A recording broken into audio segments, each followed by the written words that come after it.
masih di tahun 90-an. Kala itu, masyarakat di Kalimantan digegerkan dengan seorang ustazah yang tertidur selama 2 minggu lamanya. Dia adalah Ustazah Sri.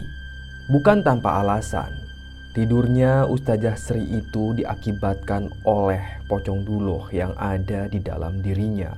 Pocong itu kini menjadi khodam yang tersegel di dalam tubuh Ustazah Sri. Sementara itu suami Ustazah Sri sudah meninggal dunia karena beliau sempat duel dengan pocong duluh. Ustadz Ajis yang tak lain adalah suami dari Ustazah Sri mengorbankan dirinya agar istrinya itu selamat. Pocong duluh ternyata harus disegel di dalam tubuh Ustazah Sri karena Ustazah Sri punya darah keturunan ningrat. Selama 2 minggu itu Ustazah Sri dibantu oleh infusan agar ada nutrisi dan makanan masuk ke dalam tubuhnya, membuatnya tetap bertahan hidup. Keluarga Ustazah Sri sangat sedih, namun mereka tidak putus harapan. Selama Ustazah Sri tertidur, banyak sekali orang yang berdatangan menengoknya. Kebanyakan dari mereka hanya penasaran, kenapa ada orang yang tidur begitu panjang. Wanita itu terbaring di atas ranjang yang sudah tua. Ranjang tersebut terbuat dari besi. Ada kelambu yang menjuntai ke bawah. Ustazah Sri mengenakan kerudung dan juga daster. Dia terbaring ditemani guling. Sementara di samping ranjang Ustazah Sri ada 2 kursi. Kursi itu biasanya digunakan untuk orang-orang yang ingin menengoknya. Nah, dan di suatu sore, tepat jam 5, tiba-tiba saja lengan kanan Ustazah Sri bergerak. Saat itu ibunya Sri duduk di samping ranjang. Dia kaget saat melihat gerakan di tangan anaknya tersebut. Segera ibunya Ustazah Sri berteriak, Pak, tangan anak kita bergerak. Sri mau siuman," ucap wanita tua itu. Dengan cekatan, bapaknya Ustazah Sri menghampiri anaknya yang sedang terbaring di atas ranjang. Perlahan, Ustazah Sri pun membuka matanya. Setelah genap 14 hari, akhirnya Ustazah Sri siuman. Saat itu juga, Ustazah Sri langsung minta minum. Ibunya pun memberikan minum pada Ustazah Sri. Tapi segelas saja tidak cukup, dia minta lebih banyak. Gelas kedua pun diberikan. Ustazah Sri minum dengan sangat cepat, seperti orang yang habis lomba lari. "Lagi, Bu, Sri masih mau minum." Dia tampak sangat kehausan. Karena tidak sabar, Sri langsung loncat dari ranjangnya. Lalu dia lari ke kamar mandi. Di kamar mandi tersebut ada air di dalam bak. Bak yang penuh dengan air langsung diangkat oleh Sri.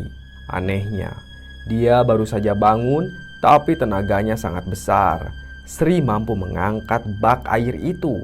Lalu dia meminum air itu langsung dari baknya. Bapak dan ibunya Sri terheran-heran melihat anaknya bertingkah aneh seperti itu. Dalam sekejap, air di dalam bak itu habis diminum oleh Ustazah Sri. "Bu, Sri lapar, Bu. Pengen makan," kata Ustazah Sri. Segera ibunya pun menyiapkan makanan. Tapi Sri ini tantrum. Dia tidak sabaran. Dia langsung mengambil nasi dari bakul, lalu dimakan dengan cara yang tidak sopan. Sri makan dengan kedua tangannya. Nasi itu langsung diambil, lalu dimasukkan ke dalam mulutnya. Sri tampak rakus, sangat aneh, tidak seperti biasanya. Saat itu, kornea mata Sri juga tampak aneh. Kornea matanya tidak bulat, melainkan pipih seperti kucing. Sri makan dengan sangat lahap. Dia mengambil apapun yang ada di hadapannya. Nasi yang tadinya sebakul kini tinggal setengah. Sri menjejali mulutnya dengan nasi. Tangan kirinya memegang ikan goreng, sementara tangan kanannya terus merauk-rauk nasi. "Maaf, Bu, Sri lapar banget," kata Sri. Setelah nasi di dalam bakul habis, Sri pun berdiri. Lalu dia kembali ke kamar mandi untuk minum. Sri mengambil gayung, kemudian dia meminum air dari gayung itu. Bajunya basah dan kotor. Lalu Sri kembali ke tempat tidurnya. Dia duduk di sana seperti tidak terjadi apa-apa. Dia juga tidak sendawa. Tak lama kemudian, ibunya Sri langsung memeluk anaknya itu. Dia sangat senang anaknya sudah sembuh. Tidak masalah kalau harus makan dengan sangat rakus dan banyak. Ibunya itu memaklumi karena sudah 2 minggu Sri tidak makan dan minum. Keanehan dalam diri Sri tidak terhenti di situ saja. Sri yang terkenal kalem, tiba-tiba dia menjadi orang yang rewel, banyak bicara dan banyak bercerita.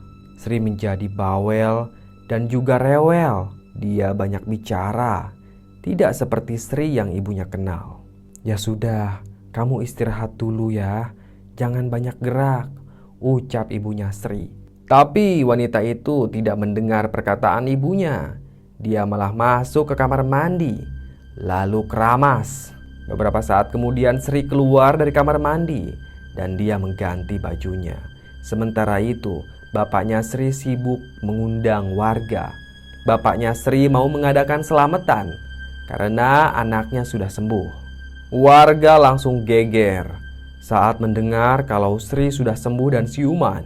Rumah Sri langsung diserbu oleh warga.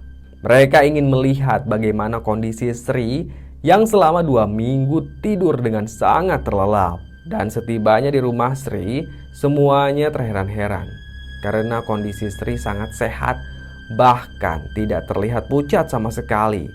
Sri baru saja mandi dan ganti baju. Dia juga mengenakan wangi-wangian agar terlihat lebih elegan. Sri mengalami keanehan yang tidak wajar. Terkadang dia makan ayam mentah milik bapaknya sendiri. Selain keanehan tersebut, Sri juga mengalami transformasi dalam berpakaian. Dia tidak lagi berhijab. Sri melepas hijabnya. Dia mengenakan pakaian yang tidak senonoh, celana pendek, dan juga terbuka aurat. Di kampungnya, Sri terkenal sebagai ustazah yang menjadi panutan bagi semua orang. Sehingga banyak sekali yang kaget ketika Sri merubah pakaiannya. Nah, setelah 1 minggu di rumah, Sri pamit kepada orang tuanya. Dia ingin merantau ke Kota Baru. Kota Baru adalah kota yang sangat maju. Di sana Sri akan kerja. Dia diberitahu oleh temannya kalau di Kota Baru ada sebuah toko pakaian yang butuh pekerja. Sri akan melamar ke sana. Dia tidak mau balik lagi ke pesantren. Apalagi Sri selalu ingat dengan almarhum suaminya yang tewas berduel dengan Pocong Dulo. Sri punya pengalaman buruk di sana. Makanya kali ini dia ingin buka lembaran baru. Dia ingin kerja dan ingin bebas. Pagi itu Sri pamit.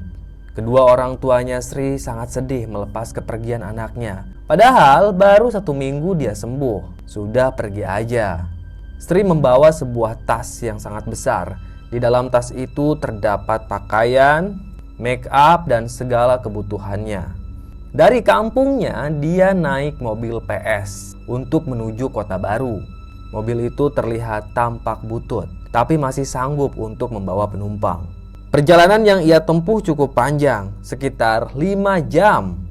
Hingga akhirnya dia tiba di Kota Baru. Setibanya di sana, Sri disambut oleh temannya yang bernama Tara. Tara merupakan pekerja di sebuah toko pakaian di Pasar Baru. Dialah yang akan membawa Sri ke bosnya.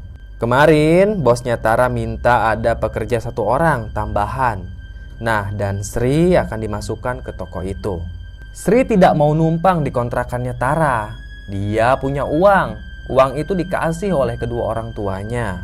Nominalnya cukup besar, bisa membiayai Sri selama sebulan. Sri menyewa kontrakan tepat di samping kontrakannya Tara. Kontrakan itu tampak butut, maklum, harganya murah. Toiletnya juga tidak ada. Kalau mau ke toilet, mereka harus jalan beberapa meter dari sana. Itu adalah toilet umum yang digunakan oleh semua orang yang ngontrak di komplek itu. Baru sehari ngontrak di sana, Sri langsung menemukan keanehan. Tetangga kontrakannya kesurupan. Tetangganya itu ngamuk, membanting meja, melempar apapun yang ada di hadapannya. Piring pecah, kedua matanya merah. Dia adalah Maimunah. Maimunah memang sering sekali kesurupan. Semua orang yang ada di sana sudah tidak heran. Dalam sebulan Maimunah biasanya kesurupan 3 kali. Makanya orang-orang di sana sudah tidak heran. Tapi tentu saja setiap Maimunah kesurupan, orang-orang selalu berkumpul mencoba untuk menenangkan Maimunah. Dan kala itu ada Sri di samping kontrakan. Sri mendatangi Maimunah dan ajaibnya Dengan sekali tatapan tajam saja, Maimunah sembuh. Bahkan Maimunah bertekuk lutut di hadapan Sri. Dia pun berkata, "Ampun, Mbah, ampun. Iya, aku pergi dari tubuh ini," ucap Maimunah. Padahal Sri tidak melakukan apapun. Dia hanya berdiri dan melotot ke arah Maimunah. Seolah-olah Sri ini punya kekuatan yang sangat dahsyat yang ditakuti oleh jin yang ada di dalam tubuh Maimunah. Beberapa saat kemudian Maimunah pun pingsan. Sementara itu Sri kembali ke dalam kontrakannya. Tanpa bicara sepatah kata pun. Orang-orang yang ada di sana terheran-heran dengan apa yang dilakukan Sri. Mereka yakin di dalam tubuh Sri ada jin yang sangat kuat. Dan itu bukanlah jin sembarangan. Besok adalah hari pertama Sri kerja. Dia berangkat pagi-pagi sekali, membawa bekal makanan, memakai celana panjang, dan juga baju lengan pendek. Dia tentu tidak mengenakan kerudung. Bahkan rambutnya dicat warna merah. Dia ingin berbaur dengan orang-orang yang ada di pasar.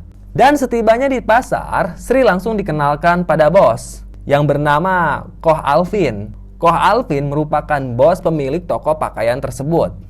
Umurnya sudah tua, kisaran 50 tahunan. Koh Alvin punya anak yang seumuran dengan Sri. Anak itu bernama Bambang. Dia juga menjadi pengatur di toko itu, istilahnya manajemen keuangannya. Koh Alvin tidak punya istri, istrinya sudah meninggal sejak lama. Sementara Bambang juga masih melajang. Ketika Bambang melihat Sri, dia langsung terpincut.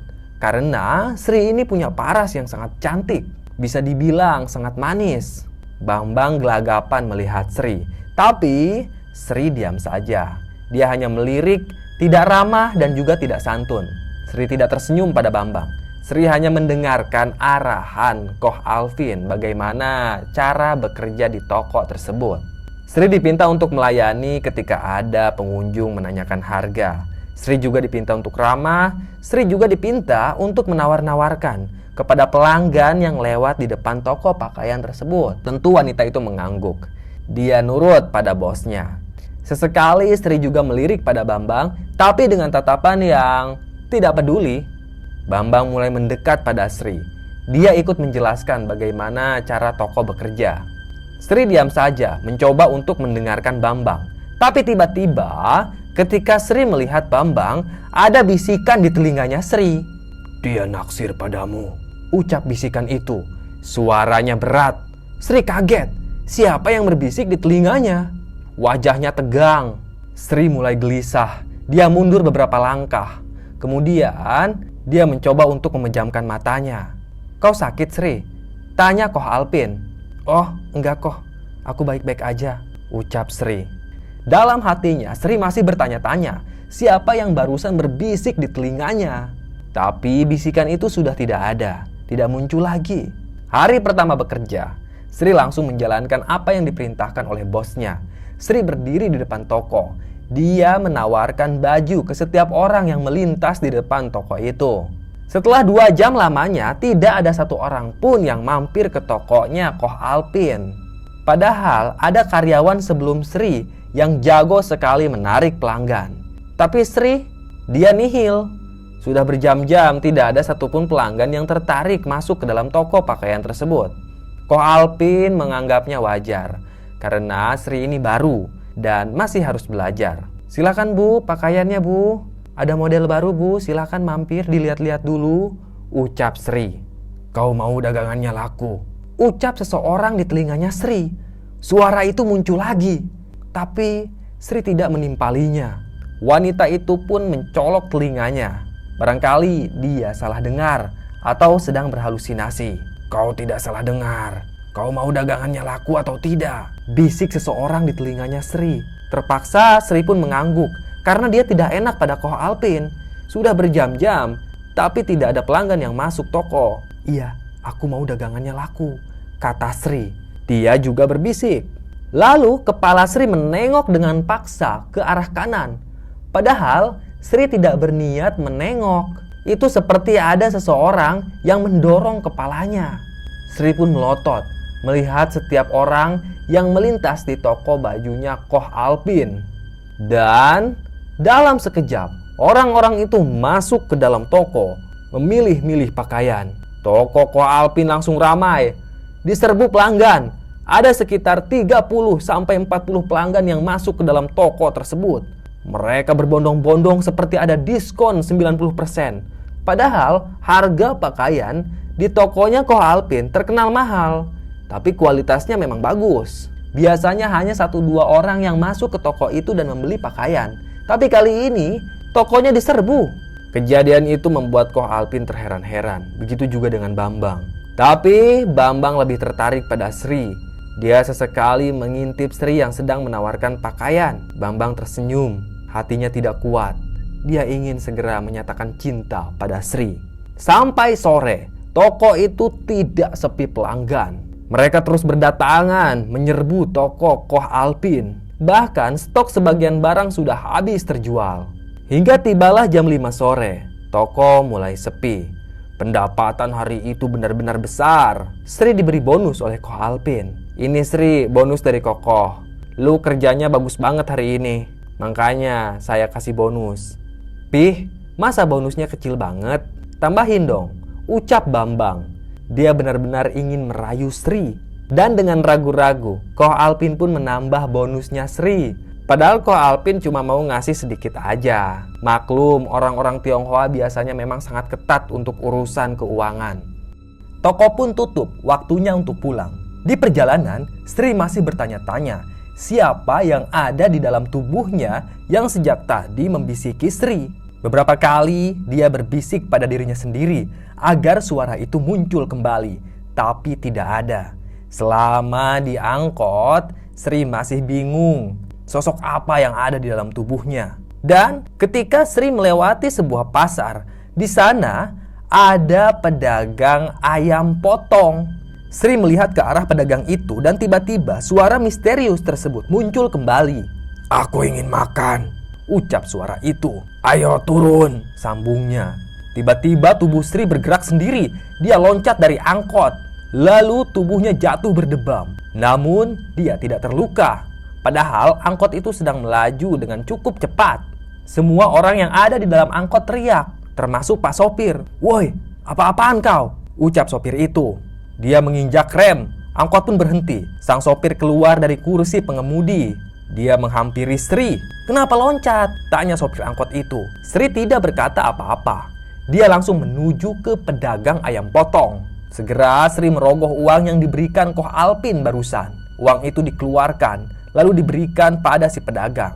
Sri dapat 3 potong ayam. Kemudian dia masuk kembali ke dalam angkot. Setibanya di kontrakan, ayam potong itu langsung dimakan mentah-mentah oleh Sri. Dia sangat rakus. "Oh, enak sekali ayamnya," ucap seseorang di dalam tubuh Sri.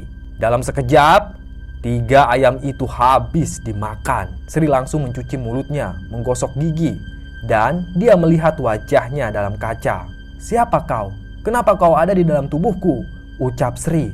Tiba-tiba, kedua mata Sri menyala-nyala. Mata itu berwarna merah. "Aku Pocong Duloh," ucap seseorang di dalam tubuh Sri. Sri tercengang dengan pengakuan itu.